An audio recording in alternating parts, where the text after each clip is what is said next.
Good morning, everyone. Please excuse the delay. We've had some technical difficulties this morning. Zoom has just been making us jump through loops like crazy. So excuse the tardiness. Good morning to you. We are excited to see you. Good morning, Lori. Good morning. I know, guys, we were almost not going to be here, or even worse, we were going to be here and I was going to like sing and dance or something. I mean, which is actually worse than not being here. But I think we got it under control. But if we don't and we disappear, we'll see you next week. So, with that, why don't you just jump into it and take it away? Okay, perfect.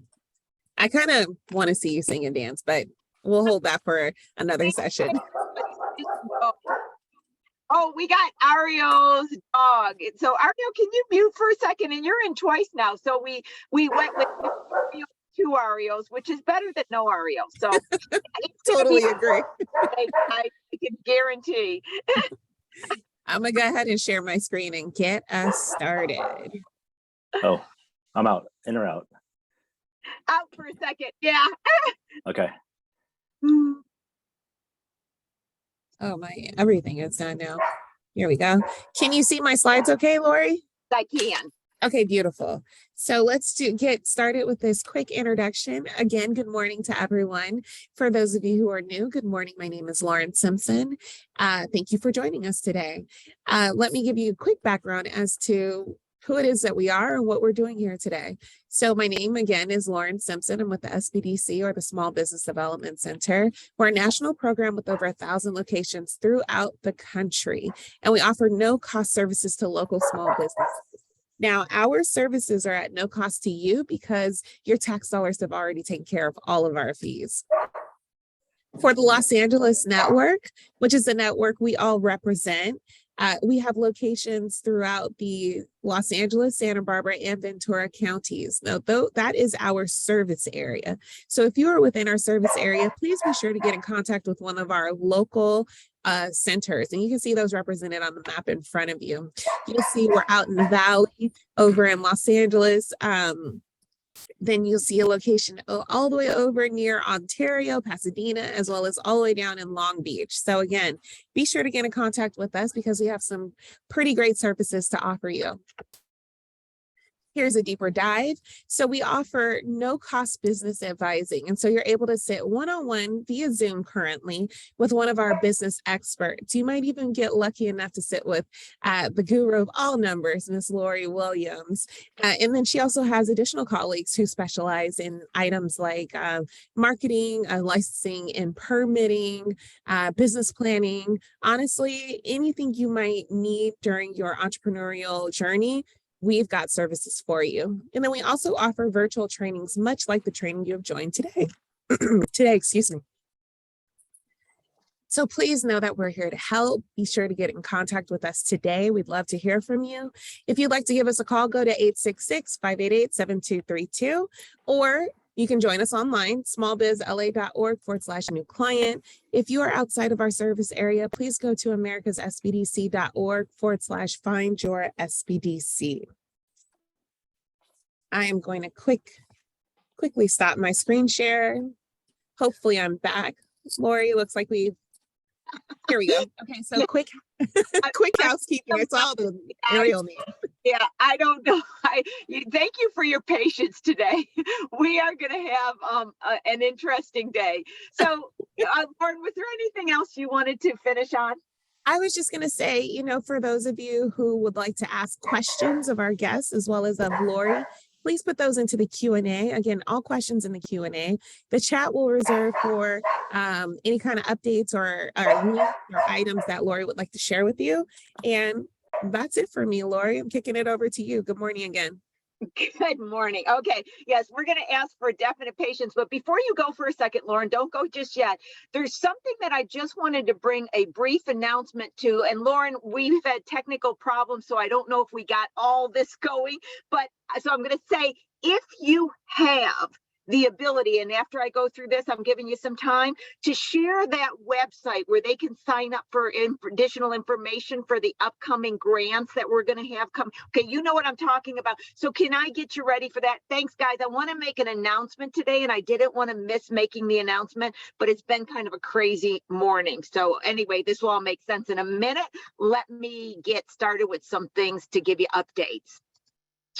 So what I wanted to mention is upcoming classes. I have my last series in the How to Analyze Your Company Financials for Better Decision Making. This is a 3-part series, and it's really helping a lot of companies. I'm going to repeat the series probably mid-January, but I'm finding I'm getting a lot of responses from people that after they go through this, they're getting a basic concept of at least what the minimum amount of information that they should monitor and manage on a monthly basis to have better control of their company. And then December 13th, I have my last webinar for this year. Should you be charging your customer sales tax? What you need to know.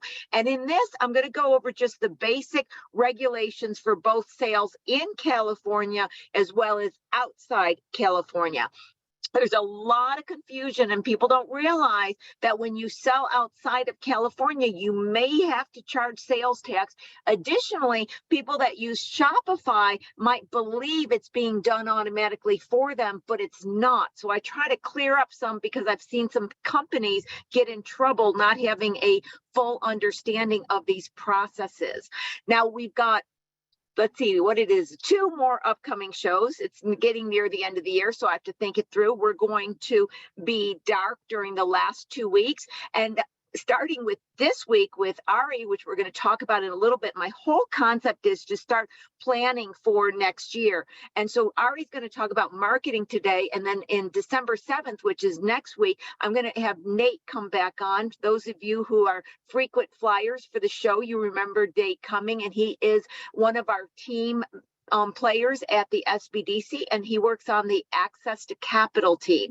So what we're going to discuss amongst a million other things is types of funding available, getting your documents in order, and understanding the process.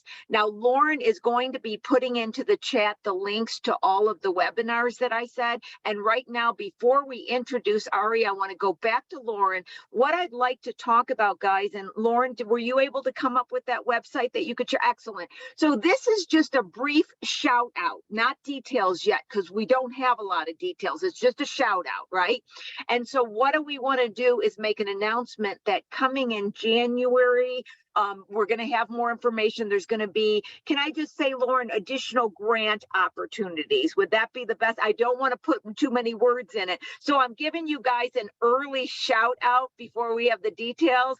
This way you're coming back with me in January. But no, I really want people to know about it. So Lauren, why don't you just take a minute, show them the website and tell them, you know, it's another situation where you're just signing up for information at this point. But I do want to take a second just to make this announcement. Sure. Let me actually do you one better. I'm going to share my screen really quickly. Can you see the landing page okay? It says Economic Opportunity Grants. Can you see it okay, Lori? Yep, I can. Okay, beautiful. So here's the landing page. I'm going to put that link into the chat. So do not try to, quickly rush and try to copy down the URL on the screen in front of you. But you'll see that the name of the program is the Economic Opportunity Grants. Here are the entities that are sponsoring it. Here's quick information. As Lori mentioned, we will have more information in the new year. Check this landing page because it will be constantly updated as we receive information. And then here's the form. So if you are interested in these grants, go ahead, fill out this form. You'll see your name, email, company information if you have it, address. Again, answer these questions, and then you will do click this button here that says sign up for additional information and upcoming application assistance. And then here's additional information related to what LA County is doing. Again, those logos one more time, but as Lori mentioned, this is all we have right now, but we did want to be sure that as faithful listeners and viewers, we rolled out information as soon as we received it. So this is as soon as we received it, but additional information to come. We finally get to say, you heard it first here, Yes. right? They say that, right? So yeah, so please, bear with us as we don't have a lot of information yet, but at least we've got enough to get you to know it's coming. So with that, let me start talking about today. So having worked with large corporations, small businesses, and on community projects, our next guest, Ariel Pe, has extensive marketing experience. He optimizes the strength of the team to find solutions, create valuable opportunities, and think outside the box. He's a repeated favorite guest on our show. Welcome, Ari. Hello there. You know what? Okay, so everybody, this is hilarious. We had a really hard time with the technology, right? We're trying to get Ari in. We had a problem getting it started. Everything went wrong. Well, Ari, I don't know if you know this, but you are logged in like 5 places right now. That's an exaggeration. But that's what I was saying. You're like, we couldn't get you to log in. You're logged in everywhere. And I had problems on Monday, and I kept saying that I felt like Zoom was in this like parallel universe, right? So I don't know which of the Aries we're actually seeing compared to the other 2 that are something else, but at least you here today. So, Yeah. Some days it's so funny. It's just like, I just try to roll with the punches. So Ari, what I want to do first is just get a little summary of your background, because I know a lot of our frequent flyers, they know you, they love you, but some people are like, who's this Ariel dude? Should we listen to him? Does he know what he's talking about? And you have a really big biography. So give us a quick snapshot, okay? Gosh, snapshot, California kid. Didn't know what I wanted to do at school. Then I figured out I'm a people person, and then marketing fit my role as my personality. Then as a kid growing up in this area, you figure what companies you want to work for, what degree you want to get. So eventually I landed at a pretty big company. I landed at Vans Shoes. So I have a business marketing degree with business admin degree with an emphasis in marketing, which was the textbook, but I got the real life grind of a strategic brand marketing when I was at Vans. So I was able to learn from the best of the best. I spent 9 years on the global marketing team there. And then from there on, I went on to take bigger roles at other companies after that. So long story short, I know everything from guerrilla marketing. I've experienced all of it, to strategic brand marketing and launching products in 3 or 4 different sectors and 4 or 5 different countries at the same time, and what it takes to get the unified message across the board. I know sometimes it's a little too elaborate as a big entity to learn strategic brand marketing for some of the small businesses, but you have to start somewhere. And if you don't understand what your overarching message in the end will be, then your road will be a little rough, and you'll just be kind of just pulling the trigger quick and fast without any roadmap. So long story short, just to love the grind of marketing. I love new ideas and concepts, and love to come up with something new and then really activate it. But there's always this foundation and this boilerplate that you should technically follow to kind of get you to where you need to be. So hope that answered the question. It did. And it's actually perfect because it leads us where we want to go. What I'm going to go in a couple different ways right now, but what I want to start out with, and as you said, just, shooting the bullets and trying to figure out where things go. I want to get people to be strategic and a bit structured and disciplined. So today's conversation is about the minimum activities. It's about auditing what you did this year to see if it's successful, and then planning for next year. So let's first talk with the word strategy, strategic. Like you said, you got to have a plan. Let's just start by getting an foundational concept and mindset into strategic thinking rather than, oh, but my friend spent money on this and I did this and they did this. Let's get some strategy involved. And hello, with cute doggy in the background making a lot of noise. We're just going to. I know. It's no worries. I get around about it. That's the pleasant thing about being on Zoom. I actually, before I tell you, my cat one day was making this running jump into my arms, and I saw her coming midstream, and I couldn't do anything but catch her. Yeah. With the show, I caught my cat. So please, no worries. Yeah. Okay. Awesome. Talk strategy with us, Ari. So strategy, let me start off with the definition of strategy in my world is the intelligent allocation of insufficient funds. Oh, Lord. Oh, God, get that. God about that line. I love it. Intelligent of yeah, because the spend in marketing could be so big and it could also be so small. But what I've learned in strategic brand marketing is you should kind of know what you want to do, and then you have to build a roadmap. And it's okay to put things in place and not for them to work. I would say 70% of the time it doesn't work because you don't know what you're doing. But when you find that one or two things that do work, then you start capitalizing on those one or two things and branching out within there. Then that's where your strategic marketing starts. For example, when you look at strategic brand marketing, you should always look at it from three categories: small business, big business, just any business. You got to look at it from your print platform, your print, meaning it could be anything from business cards to flyers to, I don't know, emails. You got to look at your web presence, I mean, web presence, meaning static web page, your LinkedIn, your Instagram, your handles, and how you're doing your marketing, your Facebook ads. And you got to look at your community, depending on what type of business you are as a service, like what I've learned in business, there's two ways to build business. If you have the brand that's strong, they're going to automatically come to you. If you don't have a brand and you're trying to bring something up, the high fives and the handshakes matter because they want to know who you as a person is and they want to invest in you as a person. It's kind of like the saying that all the small businesses won't take discounts from each other because they know what it takes to run that business. And if you know I'm a small business and you're a small business, I'll pay full price, right? So because you try to elevate everybody. So you have to look at from those three different categories on strategic marketing: your web presence, your print presence, and then your community presence. But it doesn't mean you have to print magazine ads for print.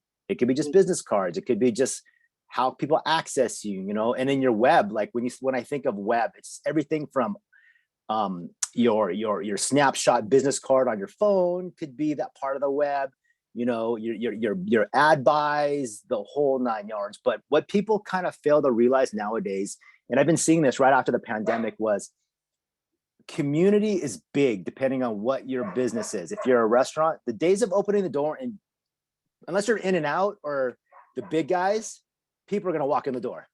If you're a small business, you're going to have to put double the work, like a small little mom and pop restaurant. Put in the work, get involved in the community, and the byproduct of getting involved in the community will be building your business.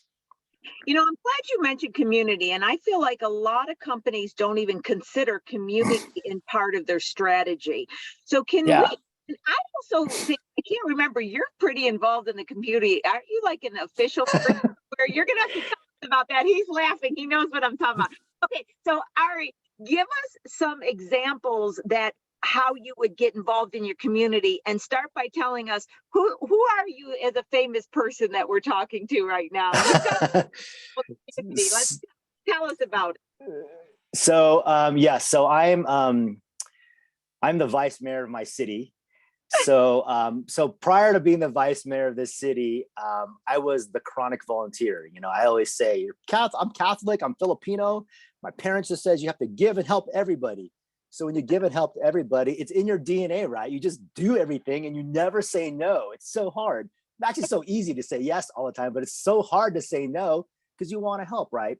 And then what happened to me was when I launched my business, because I wanted to be around more with my daughter and I was traveling so much, I got engaged in the community. Service organizations, is the huge, like whether it's the Rotary Club, the Seroptimus, the Lions Club, there's so many service organizations where it's like giving back in shelter or whatever it may be. There's so many different things to get involved. But what I've learned in getting engaged in the service organizations is don't go to a service organization to build your business.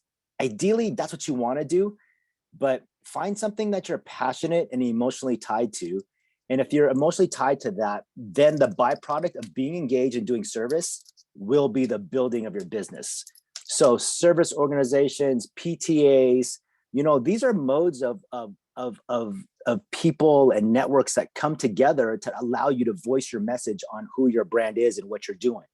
So community is a big thing that people are missing, whether it's having a booth at concerts in the park, whether it's donating food to the local schools, whether it's, giving like, let's say there's a golf tournament in an area and you're going to give away a free gift certificate to a restaurant of your restaurant, just to drive business. Getting involved means a lot, because what happens is when you start building relationships in this community or any community, they'll come back to you. Oh, hey, the Outback gave us a 30 guest platform to be able to host an event.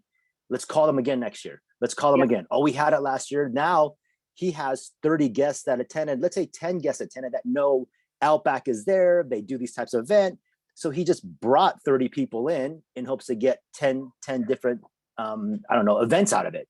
So it's kind of like the community is it's a lot of work. If you're not a people person, it's kind of hard.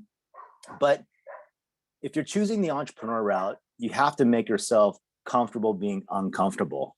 Yeah. And it's okay, because there's no wrong way of doing anything, right? Because marketing is marketing. It's changed. I mean, Lori, it's changed in the last 5 years, but we can't forget where we came from. Like, remember when print was so big?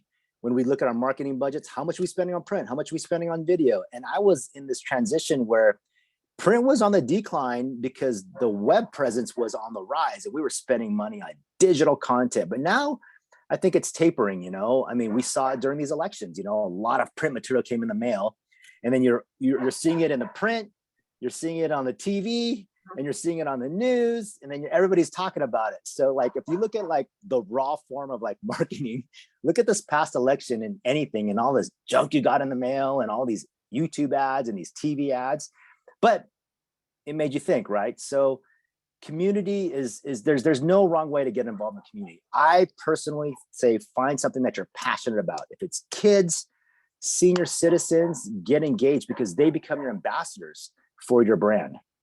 A couple things that you said real interesting is, when you're right. Back in the days when you did a marketing strategy, you had print ads. Oh, the only ones I can afford, right? Then you had flyers. And you maybe had a few other things, but you did not have, should I be on Instagram? Should I be on Facebook? Should I be on TikTok? Should I be over here? Should I be over there? And when it came to community involvement, you had X amount of time, so you knew how much. I think over the time period, the choices have become so large. You can get caught up in doing a little bit of everything and not enough of any one thing, right, Ari? So that's one thing I'm going to build a couple different aspects here.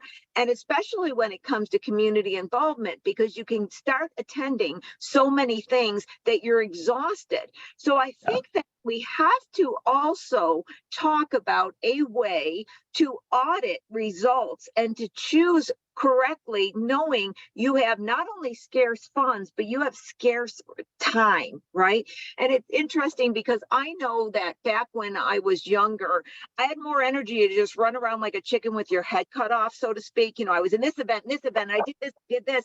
And then I looked back one day and I was like, okay, I've just spread so thin, I'm exhausted. What really pays off for me? And at the time, and keep in mind, I've always been a speaker, I realized I'm attending all these events and shaking a few hands. When I'm a speaker, everybody's aware of me. So I engaged all my time in getting opportunities to be in front of a large audience. And that's what worked for me. But I think what needs to be focused on is prioritizing, so you make sure you take an action enough times to get a result, and you're not just doing a little bit of everything. Ariel, thoughts on that? Yeah, that's the masters. What's the quote on there? Jack of all trades, masters of none. Yes. But in the end, once you find that thing that you're passionate about, and I'll be honest, I jump around. I'm that guy because I love being around people. It's easy for me, and it's not for everybody. Find what your niche is and really connect to it, because in the end here, what you want, like for what your business, your service, whatever it may be, you want to be able to turn the colleague, this person you're speaking to, in your ambassador, meaning like your salesperson. That's the goal. Is how do you tell people to be your salesperson? Because like in community, Like, remember, like being a sales rep, you'd have to go visit.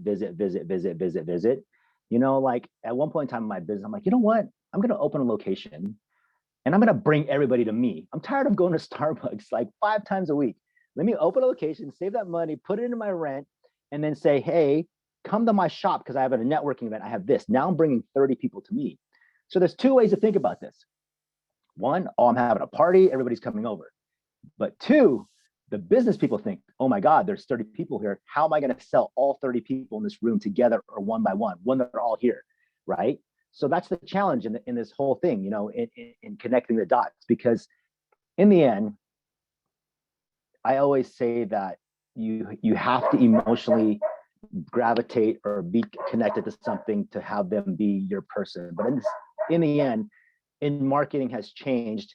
There's so much noise out there. I always say, stop selling your brand or your service and start telling stories, because people will vet you, right? They're going to vet you. They're going to look who you are. They're going to look on your LinkedIn, look at your Instagram. They're going to look at your static web page or whatever you may have. So there's so many different ways that people can vet you and know who you are. And sometimes the little things will matter. Like going back to my original, like when I was running my campaign in politics, right? I'm not a politician, but I was blessed. Somebody tapped me on the shoulder and said, hey, you're the chronic volunteer, and says, hey, you might want to consider this because you're so engaged. You're part of 7 boards. You give back. You're marketing. You're this. Your family's doing all this. I said, you know what? I'm going to leave everything open. I'm not going to privatize anything because I want people to see who I am as a person. I'm a kid from Lakewood. I grew up in Lakewood. I drink beer. I hang out on the beach and I like to surf. And like, it's not like just because I have to wear a suit 90% of the time doesn't mean I like to get sand in my face. I love the beach. You know, it's one of those things, right?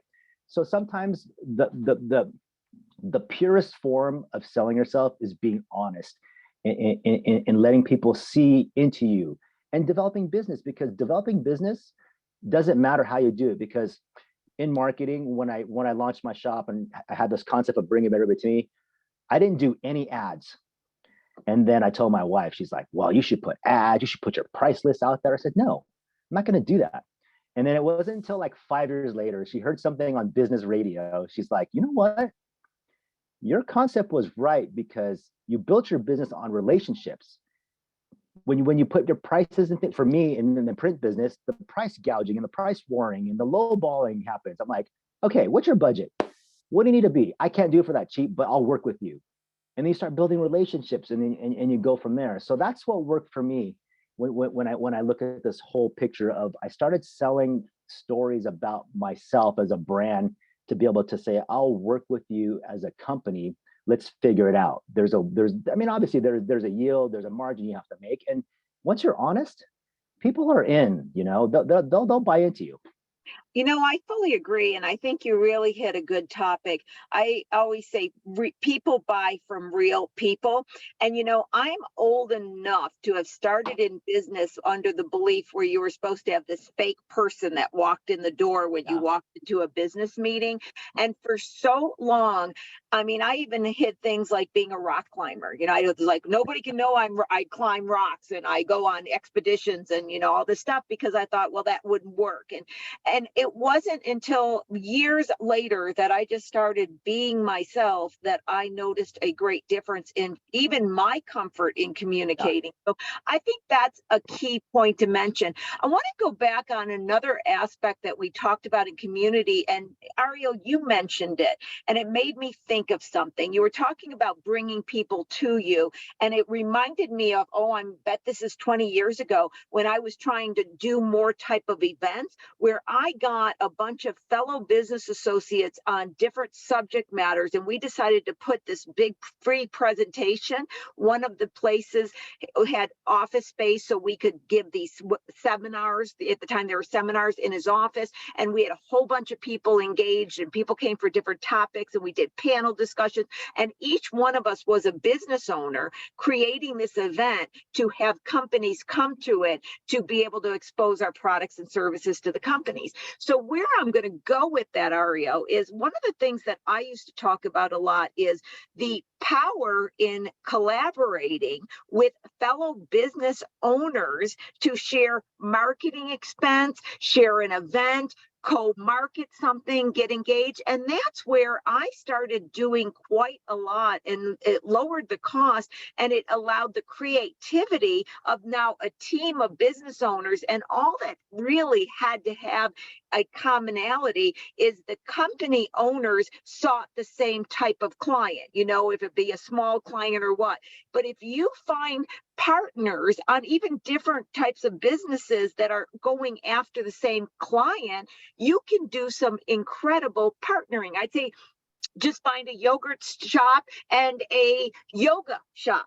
You're both going after small people. Create a combine at the yoga studio. Free yogurt comes in that day. I mean, I just made that up, but you see what I mean. So let's talk a little bit about it, because in the olden days when it was just print, this is like when I was in my 20s and did the marketing, I would have companies come to me and they could pay I think it was $750 then to get a brochure, Aria, but they didn't have the money for the stamps. So I would introduce my different clients to each other and say, well, you're a dry cleaner and you do this. See if you'll put the brochures in your shop, and you'll put the brochures in your shop. That's where this power of combining with like-minded, going after the same customer or client, became a platform for me. And I know you're big on that as well. Throw some ideas out there for our audience on how they can partner with others. Well, before we get into that, I just like to say, sometimes it's kind of hard being in business because you have to get over that. There's this mentality of building your business and it's me and I need to get mine right. I got to build my business and screw everybody. But people fail to realize, rising tides raises all ships is exactly what you're saying.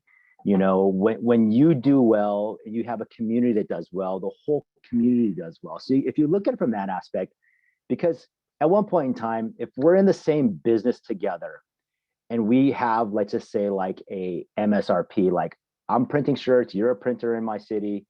If we charge $10 a shirt, we know we're both making money and we're not lowballing each other. And then everybody's winning here, right? Because we know like if he's going to go $5 and I'm $10, yeah, they're going to go to him cheaper, but he's not making any money because I know the numbers, right? I know what the yield is and the margins are. So it's one of those things in bringing community together, but also it's okay to work with a competitor. This is what the action sports industry did like 20 odd years ago. They were all competitors. The industry was tanking and they all came together and says, we need to meet, we need to come together. Even though we're competitors, let's have conversations about the industry to rise everybody else up and all the brands and all the big brands and the small brands. So like in your business, whatever it may be, bringing your competitors together allows you to, there's so many different things. You can share costs. You can talk about the troubles of what you're having. You still have to fight for your consumer, but at least you're not like when you're in a bind or something, there's always this community that's going to help you for whatever reason, for whatever it may be. So kind of like, but the hardest part of that, Lori, is the mentality of saying, hey, he's a restaurant, I sell tacos, we sell tacos. How are we going to be in business together? Right. If you were to strategize correctly, hey, you do chicken tacos, I'll do pork tacos, and if they want chicken, they'll go to you. If they want pork, they'll go to me, and we both win. Or if they want both, they go to both of us, and we all win. So that's the hardest part in this game, is trying to figure out, how to work with other people. There's no wrong way, like the yogurt places, like, but you're definitely right on sharing costs. That stuff matters, but the amount of energy when you're talking in a group from different and like-minded businesses allows you to learn things about your business and allows you to see things from a different angle and allows you to share your knowledge to somebody else, so it's one of those things. Ideas up the Yahoo, everything from, you can do a beanbag toss tournament and have the winning team and drawing everybody together, but the beanbag toss tournament is just bringing everybody together. The object there is selling the business. So here's a great example. So I'm the past board chair of the Lakewood Family YMCA. I've been on the board for like 8 years now. And we dropped a lot of money. We did like $15 million in the Lakewood YMCA, and it's an amazing YMCA. But I said, I didn't grow up around the YMCA because I played club sports. The YMCA was for beginner swimmers and old people, right? Great building. I said, okay, if we're going to do this, we need to change the culture. We need to make it cool. We need to make the kids to come here. We need the younger generation to come here. What do we have to do to relook at the programming, relook at the facility, relook at what the offerings here, to where we can generate because we knew we first had to figure out who our core demographic was. Who is our business? Okay, younger families that need babysitting. Okay, we put a babysitting facility there, meaning you can drop your kid off and you can go work out, and you can pick the kid up and go. And just knowing in the babysitting facility, these are kids or adults that have their degrees in youth development, childhood youth development. They're going to school, or they're doing this. So there's this tie-in together. So long story short, we go in, we're capacitated out, we're maxed out. YMCA is doing amazing. Then I'm thinking, okay, Friday nights are dead at the YMCA in Lakewood. This parking lot is huge. We need to do something. So I talked to the executive director. How do we maximize the use of this parking lot on a Friday when it's dead? So what we did was we came up with a night market. So we had night market was half food and half local boutiques, right? Now on Friday, we have this huge event. And at the same time, we have a YMCA booth in the middle. Now we're drawing people together to come to the night market and giving free tours of the YMCA, trying to increase membership and trying to get them in. Oh, I didn't know this happened. Oh, I didn't know you had this type of program. Oh, my God, my mom needs this. She's a silver sneaker. Oh, you know what? You have youth swimming classes here? Yeah, we have basketball too. We have flag football leagues. So there's no wrong idea. I'm all about thinking outside the box, thinking creatively. How do you maximize? There's staples in doing marketing events, like networking events. Okay, hey, let's have a networking event. Let's get people together in a room. Then it's boring and you're looking at each other. You have to develop something like the weirdest and funniest and cheesiest thing. Once you start bringing the I always say the cheesiness into it, everybody's guard lowers. Their mind opens up. And when their guard lowers, their mind opens up. They're not scared to say anything. They're not scared to give an idea. They're not scared to talk about something. Then that's when the ideas start to come out. I mean, the night market at the YMCA was huge for us. I mean, there's so much we can do. I mean, there's a million things. You know what strikes me with what we're talking about here, Ari? And let's see if I can articulate it, because I've got all these thoughts going around in my mind. I would say, if I could just say, community and the people within the communities during the last couple of years have taken a big emotional and financial hit. And the companies, especially the small companies, are suffering right now. What we're talking about, which I really love, is something different than, do an Instagram, do a Facebook. We're talking about literally going out in the community. Think about what your company does. Think about who you could partner with and what you could do together. I like what Ariel is saying about how they utilized the parking lot for a different event, which brought people into the YMCA. You talked about the taco. Say you go to a business, that's a restaurant that sells something different, and you let that restaurant do a little pop-up sampling in your restaurant on Friday, and then you do a little pop-up sampling in their restaurant on Friday. So what we're really talking about is that I know, because I am the one looking at everybody's financials, Ari, there's a lot of hurting companies right now, and they don't have money in marketing. That's why I'm wanting to create different kind of marketing dialogue. What can you do? What can you physically do that's going to uplift all the community, as we're talking about here? And how can you audit your time? So I really invite everybody in the audience that when this is done, sit down and open your eyes around you and see, who could I just do something with that maybe we can get exposure outside of the traditional methods. And with that, Ariel, I'm going to go down another pathway that I always would tell people. And that is, because I love what you said about calling and talking to your competitors. Now I'm going to say, call and talk to your vendors, because the vendors have so much information. And when I did turnarounds, I would call the vendors. What do you see happening in the industry? What other companies do you think I might know? What do you see that people are asking for? Like, for example, say the vendors finally, I'm making something silly up, but are finally seeing a lot of the companies ask for red material versus blue. Why are they asking for red? Do they know red's good? So the vendors are good partners as well, and at least deserves a phone call. And what I love is this is tis the season. You call up and say, hey, I want to thank you, Merry Christmas. And then you have your pet number of questions that you're going to ask to identify things. Thoughts on talking with your vendors, manufacturer, let's say the supply chain around you. Absolutely. They have the marketing budget, they have the expense accounts. Like, you'll be surprised how much your vendor will appreciate the engagement that you're tying into them. Because again, going back to our original part of our conversation in marketing, you're the ambassador for that vendor now, right? Because you're the retail location, and they will have the giveaways, they will have the marketing budget to allow you to do things. So vendors, anybody that touches your business is a potential person to help you elevate the exposure on your brand. So don't hesitate. And you're right, because they're the bigger companies, they're the Fortune 500s, they're the ones who will give you $2,500 or give you free swag to give away. And if it's just you having a booth somewhere or doing something, and then people get free things, they're going to walk away with a piece of that company, your vendor's brand, and a piece, and know where it came from you. So, I mean, even going back to your taco conversation, or the taco conversation, just branding napkins, right? Like co-branding napkins, like in the space that I really enjoy the most is like, you guys, are you familiar with like people that are into shoes and sneakers and like that collect shoes and resell them?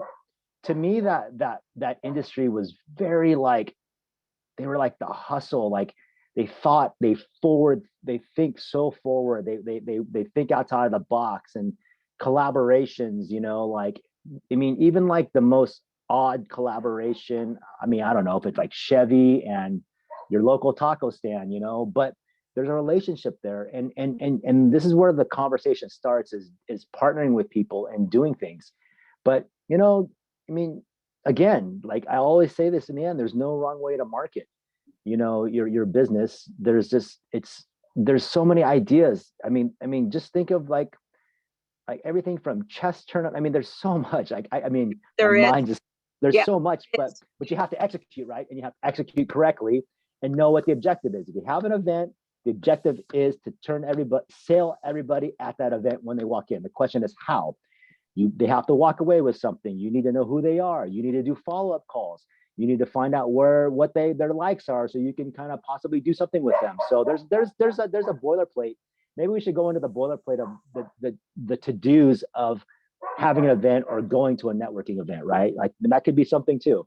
Yeah, absolutely. In fact, now what we've done so far is we've introduced this concept of reaching out in your community, reaching out to your competitors, reaching out to vendors, participating in some kind of strategic partnership and relationship. So spend the next couple months just opening your eyes and doing a 360, looking all around you to see what you can do to engage. So now let's spend a moment in just speaking of auditing, and then we're going to go into execution, because we don't want people to start running around like crazy. So for me, auditing something is not just saying, well, it seemed to increase sales. You have to look at how much was it increasing sales? Was it at the price point you need to be? Was it discount? How much did it cost you? And how much did that go to your net income? So I look at things from a financial standpoint. But Ari, what I seem to think and see is a lot of people believing the social media especially is working when it really just cost them money and was the worst investment they ever did. Now, I'm not saying social media is not good,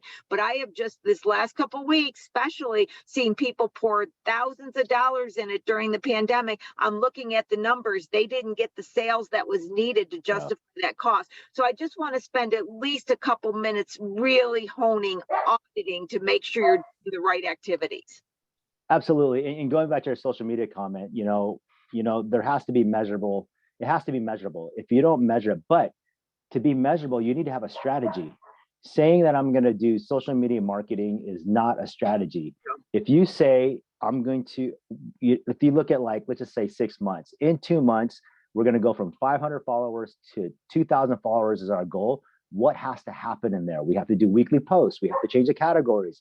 We have to execute. We have to DM people. We have to there's so much that goes into that. It's just like print, passing out. Like when nowadays, unfortunately, companies have got to the point where, remember when the guerrilla market, just print out flyers, 1,000 flyers and hope to get 10 calls back. That's what's happening in social media marketing now, because you hire me for so much money, I'm just going to put your brand out there in hopes that you're going to get something back. That's not the case anymore. You have to have strategic brand marketing, because the saturation of the social media marketing is so much, and there's so much noise, and there's so many things coming at you at 10 different angles. Like, you have to have a strategy. And what I mean by strategy, something, as you would say, is measurable, but look at, there has to be what they call touch marks on the way up. Okay, to get to 2,000, we need to get to 1,000. We're at 500 now. What's going to get us 500 in the next 2 weeks? What do we have to do? What types of posts? How many times you post? So there's a little bit of work. I mean, the misconception of free marketing and being out there on social media is true, but at the same time, there's more work than perceived as just making a post. When strategically on your Instagram, when you get these posts and they're starting to show up, there's strategy behind that. And there's people thinking about this. There's people thinking about what time you're looking at it. They're thinking about how you're looking at it. They're looking at capturing your information. So there's a lot. It is, Ariel, and I like what you're saying too, is you got to make sure at the end of the day you don't have a bunch of likes, but you don't have a sale. I always say you can't go to the grocery store and buy on likes. So you got to really make sure that it translates. It reminds me of that old country song, if I had $1 for every time I sang a song, it's like if I had $1 for every time I got a like, right?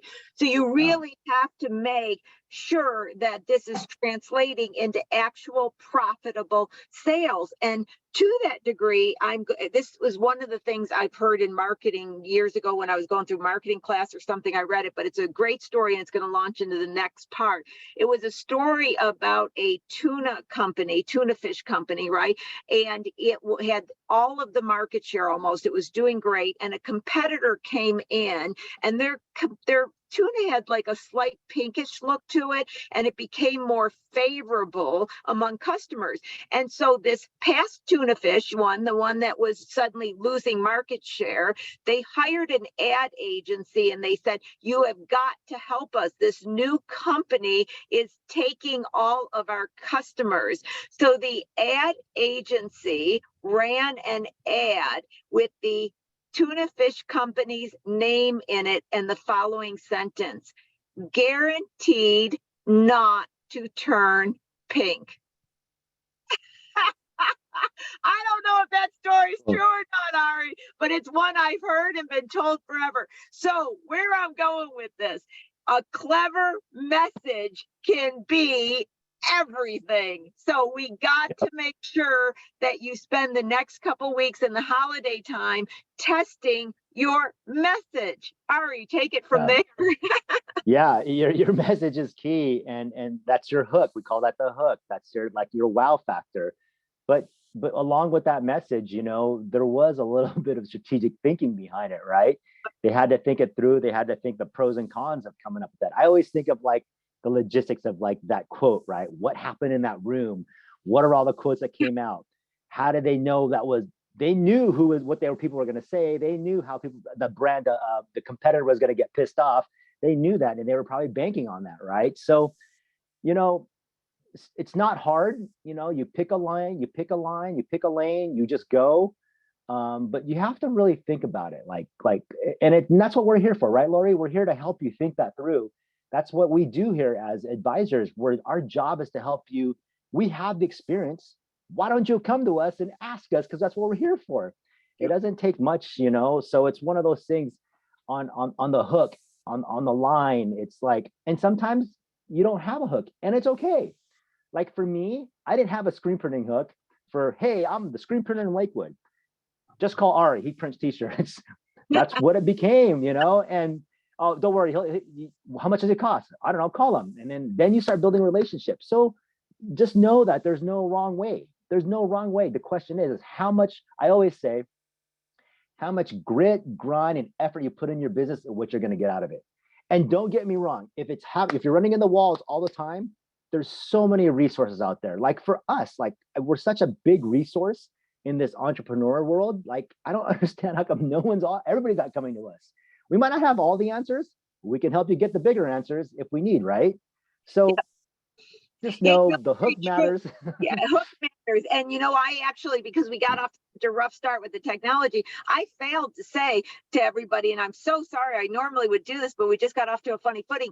Ari is an advisor at the SBDC, so you can set up a meeting to discuss your specific marketing with Ari. I normally would have done that. We just got off to like this crazy start. So if Yeah. all you have to do is Lauren will get your information and put it into the chat, and you can get in touch with her to make it a one-on-one with Ari. I should have said that from the beginning. Another aspect on auditing. This is something I looked at it from financial, but it's got such truth in marketing. Know what is causing your customers to buy from you. Where are they coming from as far as the marketing dollars? I went into this company one time and they were in financial distress. They'd been spending $30,000 on trade shows. They told me I could not take away any of that budget or the company would go down, right? We had no money. I didn't have 30,000. So I always think, when I go into a consulting thing, I always say everybody's lying to me. I just have to figure out how much. Now, I'm not saying they're lying, but their perception about the truth is incorrect, is what I'm saying. Okay. The perception about the truth. So I started going and asking all of the people within this company. There was like about 20 different employees. And I took a top client list. Where did this client come from? Where did this client come from? Where did this client come from?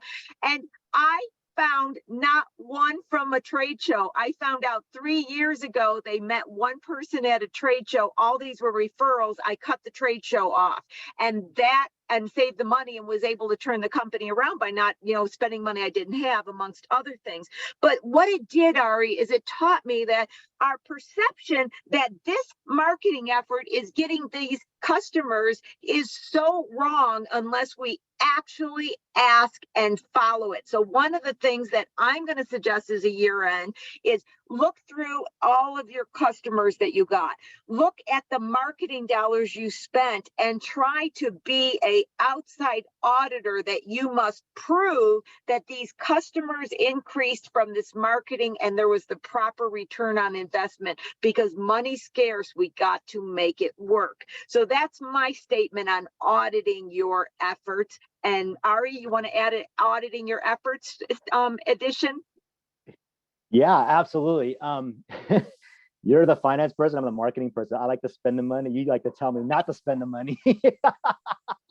But you're absolutely right. And just know those that are on here as participants, it's okay if none of that stuff works. It's okay. And you're going to have to fall flat to figure out what works and what doesn't work. But what happens here, when things work amazingly, you're off to the running. But if it's not working, your back's against the wall. That's when the creative juices really start happening. Our back's against the wall. We need to create something. We need to make something happen. And you get a little bit more focused, right? Because when you have no budget, it's a lot harder. But if you have a lot of budget, it's very, very easy to spend the money. So auditing is big, but don't be discouraged when you audit and it doesn't work. And maybe you're reading it wrong also. Like, say, when you're, like, as Lloyd would say, you're looking at the financials and these aren't working. We're not getting the ROI on this. But let's really dive into it. Let's see if it's really not working. Maybe it is working and you're just not looking at it the right way. So there's so many different things to dissect. I'm all about dissecting things and kind of getting to the nitty-gritty of things. And it's okay. Like, as an entrepreneur, as a business owner, it's not easy. Lori knows that. I know that. But just know that when you audit, you have to audit. It's like running a marathon. Yeah. And running, you're going to run a marathon, but don't go run the marathon tomorrow when you haven't ran a mile in like 5 years, right? Exactly. So just know the audit is not to tell you that you're a failure. The audit for your strategic brand, the audit for whatever you do, is to kind of give you a snapshot of where you are right now, in hopes that you can kind of think differently moving forward. Just know that, because people get really discouraged on audits and they get mad. I mean, financial people, Lori looks at this as, this stuff doesn't work. Out of the budget. Yeah. What are you doing? And then you talk to the marketing people. Well, this worked a little bit, but we're working on this. This is what's happening next. This is what we got out of this. But you're spending all this money. But that's this world, the give and take of both sides. Okay, we don't have the money. We need to refocus and let's figure it out. And the pressure is good. Just know that you have to be comfortable being uncomfortable, because pressure will allow you to create things that when your back's against the wall, it's either you do it or you don't. And that's when the creative juices fly. That's when the crazy ideas come to life. That's when the new ideas for networking come together and doing things. So auditing is that you have to audit, but it's not fair to yourself to audit without a plan, a little plan, just a little one. You don't need an extravagant, multifaceted execution plan for the next year or 3 years, just like a roadmap. You just need a small roadmap so you can start building on that. I always call it roadmap versus a plan. Ari, I love where you're going. So I'm going to give a roadmap. I'm going to give my definition of this is, guys, where we end it, where these are the steps you can take. So I'm going to give a few steps and then you'll give a few steps. Okay. First of all, since I am big on looking at historical data, what worked, didn't work, I'm going to look at it. I'm going to look at the numbers. Like I said, I'm going to look at all the activities and I'm going to record it down on a piece of paper to say, this is what we did and this is how much we spent and this is where our sales are. Then I'm going to come down with a new sheet of paper, new mindset, and I'm going to say, what are the avenues that I'm going to engage in, whether they cost or not? I'm not going to concern about the cost. So I might say, partner with one person within my industry, go to these networking, spend this money on a social media person, do all these things. And I'm going to write down the basic activities. Then I'm going to get subcategories. What networking thing am I going to do? What partnering people am I going to work with? How much money and what activities with social media? Then I'm going to audit the message that I'm going to be using in each of these places to make sure my message is consistent. And then I'm going to lay it out. I'm going to say, month 1, I'm going to do this. Month 2, I'm going to do this. Month 3, and I'm going to get a total dollar amount. And Ari, finance, I can't help it. I am going to a number that I am expecting that sales and net profit to increase based on these expenditures. I got a plan. I'm going to then work the plan. I'm going to audit the plan every month and I'm going to adjust the plan and I'm going to keep adjusting it until I know. And the way I laid this out, you can follow this format, whether you have a penny to market, $1 to market, thousands of dollars to market, because under that umbrella of how can I get engaged with a partner? How can I get engaged in the community? What can I do on social media? I'm doing a little bit of everything, but I'm analyzing a plan and I'm sticking to it until I audit it and decide differently. Okay, that's my quick statements. Ari, close off our show with your statements. Oh man, you hit it right on the nose. I mean, you got into the strategy, you built the roadmap. That's the roadmap right there. But for me, and what I would like a big takeaway for everybody here would be just look at your print, web, and community. Meaning, look at your print, what you have. If you think of those 3 things all the time, and it's okay not to do all 3. If you do one of the 2 or just one, it's okay, because it allows you to kind of give yourself a direction, because you're not spinning in circles. You have some type of direction. So just look at how your brand is working in those 3 categories of print, web, and your community development. Because then when you look at that, then you can apply exactly what Lori just said, right in line, and putting the benchmarks and the touch points and having to break everything down. But if you just look at that every time when you see something, then it allows you. And just know that when you break down your web, obviously there's your social media platforms, there's your static pages, there's this ad buying, there's so much in that. In the community development, there's events, there's trade shows, there's networking events, and then your print could be business cards. So my goal is just to make sure you have the 3 of those in the back of your mind, just so you know that you're not focusing on one. Oh my God, I'm spending so much time on web. What about print and what about my community? Or I'm spending so much time with all these people, they can't connect to me because I don't have no presence on the web. Yeah. So just if you keep those 3 in line and then shift right into what Lori said, that's your plan. And then you'll be fine. You'll be fine. And then you can audit, and then you can kind of manage your budget that way. I like those categories. And then, the last thing I'll say is, know why your customers buy from you. I remember in my early days of having my marketing company, and I, didn't have all my education then, so I wasn't doing things by the book. So I wanted to send out a survey, because you're supposed to send out a survey. So I just sent out one question: why do you buy from us? It was very simple, right? And so I got all this stuff back, and I kept crossing off what I called the fluff, where they were going to say, you're inexpensive, you're this, you're this. And then I realized I was crossing off all of this similar stuff. And what people were writing in this, I thought was fluff. I threw it away. It said, your company's really easy to work with and we enjoy working with you. And I discounted it, Ari. So the next time I went out on a sales call, I said, one of the things really unique and we hear from our customers is they say, we're just simple to work with and they like working with us. So during the holidays, when you're saying joy to all of your customers, just sit back and ask them, why do you buy from us? What makes you like working with us? Ask some very, very basic questions. And I got to answer, speaking of questions, Joseph just put in the Q&A if I could share the outline with us. Joseph, I just spoke off the top of my head. I'm not reading anything. So my share is Lauren giving you the link to YouTube so you can watch it again. And then you can record what it is I say. If I've heard it once, I've heard it 10,000 times in my life. Can you record that? Can you write? I'm like, my head just said that. I did not have a script. So I'd be glad to share it, but there's nothing written, but you can watch this. So Ari, thank you for coming on and thank you for everybody for being here, especially dealing with all our technology that we had going on at the beginning. But really, the emphasis in what we achieved today is I want to say, now is the time to sit back and look for 2023. We've been through some rough years, man. We all have. Let's try to make 2023 a good start. Let's get a command of our marketing. Next week, we're going to talk with Nate about our finances and if we have to look for funding. Let's try to get to solid as much as we can for a good running start for next year. So over the holiday, when you're sick of the food and the holiday things and your relatives, lock yourself in a room and do an audit and start brainstorming. And I love your verticals that you have as far as print, web, and community. Start with that and branch out from there because that is an absolute great list. So with that, Lauren, I'm going to invite you to come back on and close us out today. We managed to be on during the entire presentation. I didn't know. I really thought something was going to go down during this. And we got 2 more Ariels with us too.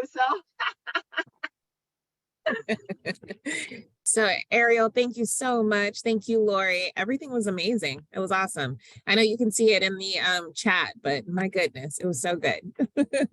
Wonderful. Okay, so I will see. Thank you for coming on, and we're going to have you back next year. We were going to talk about some more ideas. Thank you so much for being here, and to everybody, we'll be back next week. We're going to talk finance, banking, lending, financing, all that good stuff, right?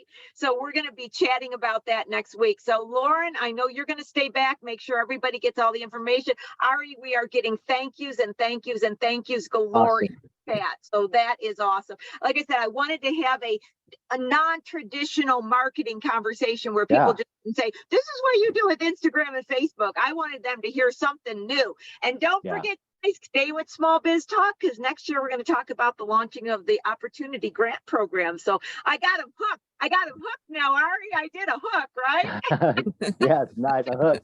Thank you guys for having me, Lori. I always appreciate you. Thank you, Lauren. Thank you, Lori. You guys are amazing. Let's keep doing this. I'm having so much fun with this and sharing. It's so amazing to be able to share. It is. It is. Okay, see you next week on SmallBiz Talk. Bye-bye. Bye. All right, everyone. If you have any questions, please go ahead and drop them into the chat really quickly before I sign off. Thanks, Annie. Yeah, Randy, Emma, it was so good, right? Ari's so good. So we hopefully will have him again on the show sometime in the new year. So with that, again, the YouTube playlist is in the chat. Please be sure to click it so that you have it. If you would like to set a advising appointment with Ari or even with Lori, please be sure to shoot me an email and I will get you connected with him. And that is my email. I've listed it in the chat for you. So let's see. I think we're all set. We will see you next week. We just have a couple of more shows and then we'll go dark for the holiday and we will see you again in the new year. So everyone have a wonderful, wonderful day. We will see you next week. Take care. Bye.